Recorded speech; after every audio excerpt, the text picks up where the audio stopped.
Casi toda la vida en la Tierra depende de la luz solar. Las plantas, algas y algunas bacterias capturan la energía lumínica del sol y la convierten en energía química a través de una serie de reacciones llamada fotosíntesis.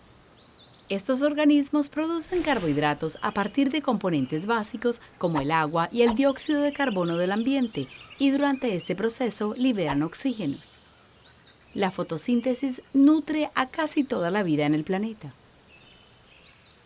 La fotosíntesis es un conjunto de reacciones químicas en la cual la energía solar se convierte en energía química. La energía lumínica activa el movimiento de electrones de moléculas que donan electrones a moléculas que aceptan electrones. Pero, ¿qué moléculas? El agua es el primer donante de electrones. El carbono en el dióxido de carbono es el aceptor final de electrones. El dióxido de carbono se combina con otras moléculas para formar carbohidratos, como el azúcar de 3 carbonos llamado G3P. Los carbohidratos se usan para hacer otras moléculas orgánicas que las plantas usan para crecer y como fuente de energía para sostener sus vidas. Un importante producto secundario de la fotosíntesis es el oxígeno. Vamos a acercarnos al corte transversal de una hoja para ver más de cerca el centro de acción de la fotosíntesis. Una hoja tiene varios tipos de células, como células mesofílicas, células epidérmicas y haces vasculares. La mayoría de las células en el medio de una hoja contienen grandes cantidades de cloroplastos. Los pigmentos en los cloroplastos hacen que estas células sean verdes. Los cloroplastos son los organelos donde ocurre la fotosíntesis. El dióxido de carbono del aire entra a la hoja a través de pequeños poros llamados estomas en la capa externa de la célula. El oxígeno que se forma durante la fotosíntesis también sale de la planta a través de los estomas.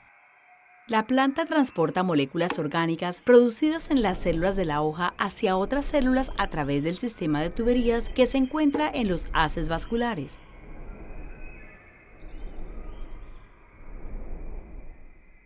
Veamos más de cerca un cloroplasto, el organelo donde ocurre la fotosíntesis.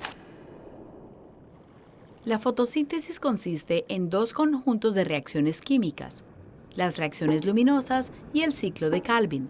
Estas reacciones ocurren en distintas regiones de los cloroplastos. Los cloroplastos contienen una serie de discos encapsulados por una membrana llamados tilacoides, que están rodeados por un fluido acuoso y transparente llamado estroma.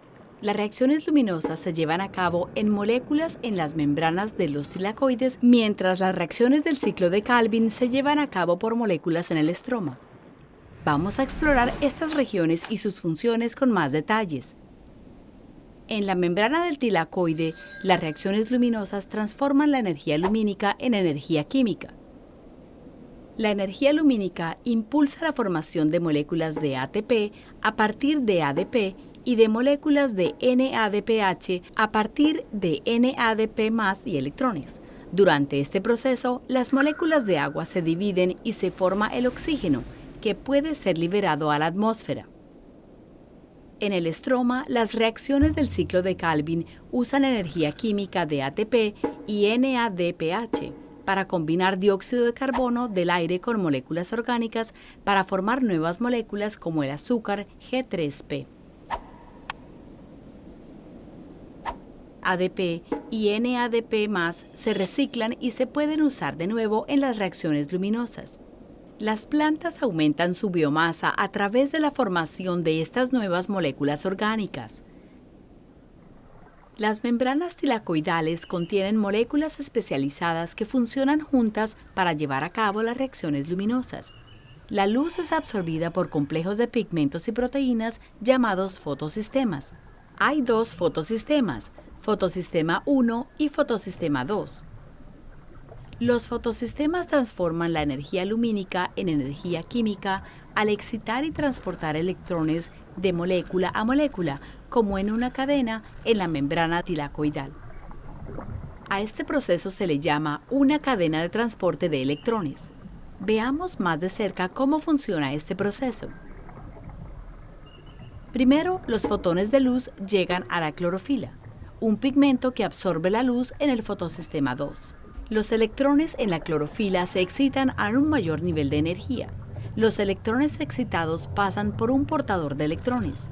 Mientras tanto, el agua se divide y libera electrones. Estos electrones reemplazan los electrones perdidos en el fotosistema 2. El producto secundario de esta reacción es el oxígeno, que posteriormente se libera en el aire. Los otros productos son protones o iones de hidrógeno, que se liberan dentro de los tilacoides o lumen. Los electrones excitados pasan al complejo del citocromo. Parte de la energía de los electrones la utiliza el complejo del citocromo para transportar protones adicionales hacia el lumen. El segundo portador de electrones, una proteína dentro del lumen, recibe los electrones y los pasa al fotosistema 1.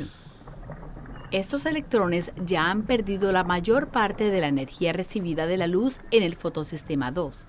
Los fotones de luz llegan a la clorofila en el fotosistema 1 y excitan a los electrones nuevamente. Los electrones luego pasan al tercer portador de electrones.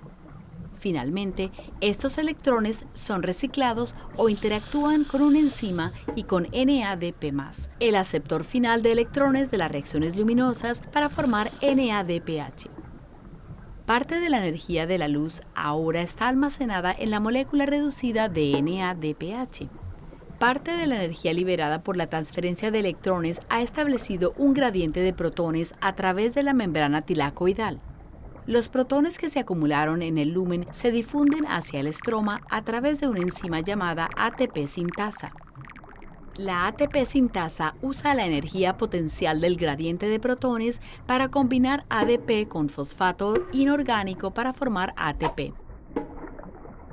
De esta manera, la energía potencial se transforma en energía química almacenada como ATP.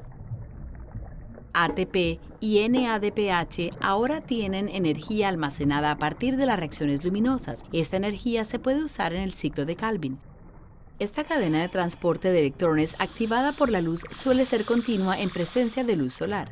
Abarca una serie de reacciones químicas que incluyen absorción de luz, conversión de energía y transferencia de electrones realizada por los fotosistemas y otras enzimas en la membrana de los tilacoides. El ciclo de Calvin ocurre en el estroma del cloroplasto, el fluido acuoso y transparente que rodea los tilacoides. Es útil dividir el ciclo de Calvin en 3 fases: fijación, reducción y regeneración. En la primera fase, el carbono inorgánico en forma de dióxido de carbono del aire se incorpora en moléculas orgánicas, un proceso conocido como fijación de carbono. 3 moléculas de dióxido de carbono reaccionan con 3 moléculas de ribulosa bifosfato RVP para producir 6 unidades de una molécula de 3 carbonos llamada 3-PGA. La enzima rubisco cataliza esta reacción. En la segunda fase, las moléculas orgánicas aceptan electrones, un proceso llamado reducción. Las 6 moléculas de 3-PGA usan 6 moléculas de ATP y 6 de NADPH, la cual almacena energía de las reacciones luminosas para generar 6 moléculas de G3P. Las moléculas G3P contienen más electrones y tienen más energía potencial que 3-PGA. Una molécula de G3P sale del ciclo. Se puede usar para hacer otras moléculas orgánicas. En la tercera fase, la fase de regeneración, un gran conjunto de reacciones usa las otras 5 moléculas de G3P y energía de 3 moléculas de ATP para producir 3 moléculas de RVP. Con la RVP reformada, el proceso puede empezar de nuevo. Nótese que en el ciclo de Calvin, la energía de ATP y NADPH producida en las reacciones luminosas se usa para generar una molécula G3P a partir de 3 moléculas de dióxido de carbono. En este proceso, los electrones que pierde la NADPH son aceptados por los carbonos de las moléculas de dióxido de carbono, que son los aceptores finales de electrones de la fotosíntesis. El G3P, el producto neto del ciclo de Calvin, se puede usar para generar otras moléculas orgánicas como sacarosa o almidón. La sacarosa que producen las células de las hojas se transporta a través de los haces vasculares hacia otras partes de la planta, como los tallos y raíces. Las células de las hojas también pueden producir almidón para almacenar energía a largo plazo. En general, las moléculas generadas por la fotosíntesis proporcionan el sustento y los elementos vitales que permiten que las plantas crezcan.